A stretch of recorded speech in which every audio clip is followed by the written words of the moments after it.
She was the last First Lady born during British colonial times, since she was born a year before the Declaration of Independence.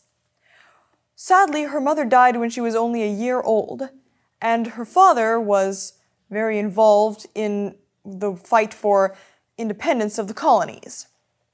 He was concerned for her safety, especially because he didn't have a wife to care for her, so he rode for miles to bring her to stay with her grandparents. He dressed himself up as a British soldier to escape notice, and legend has it that he had 2 bags with him.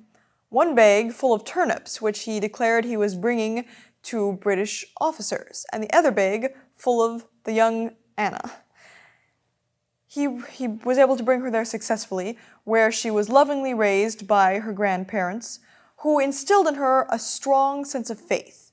Because of their influence, she became a very strong Presbyterian, and this deep faith helped her very much throughout her long but sad life. Although she had a big family full of love, she would end up outliving 9 of her 10 children and her husband.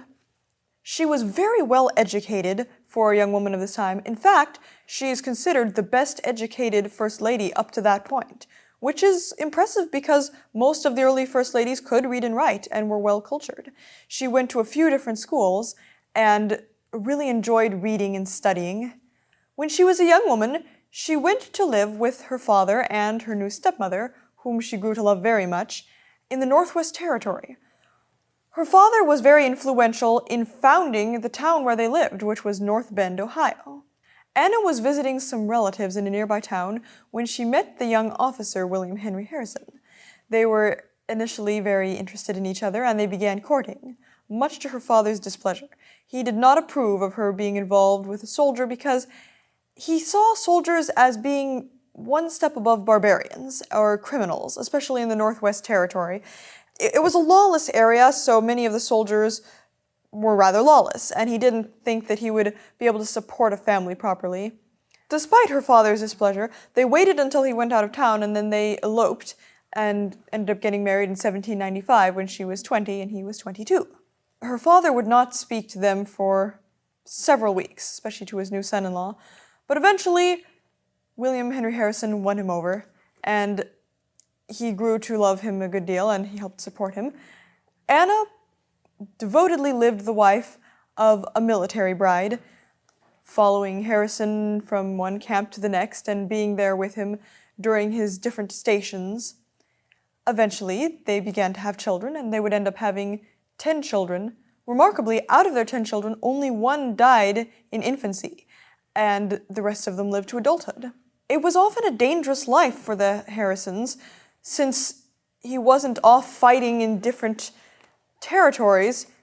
He was right there with his family in these lawless areas of the Wild West, in that Northwest Territory, so they often would be attacked by the disgruntled natives or the enemy forces, and as a result, their houses had to be very sturdy, almost like garrisons.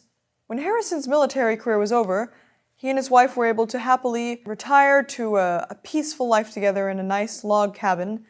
But that solitude was not to last, because politics would then call him to Washington. He attempted to run for president first in 1836 and then again in 1840, which point he won.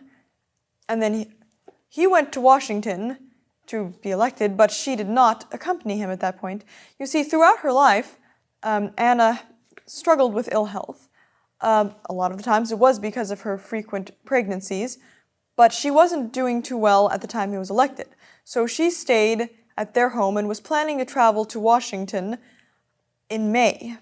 But sadly, her husband died before she ever made the trip. And as a result, she's said to be the only First Lady who never set foot in the White House.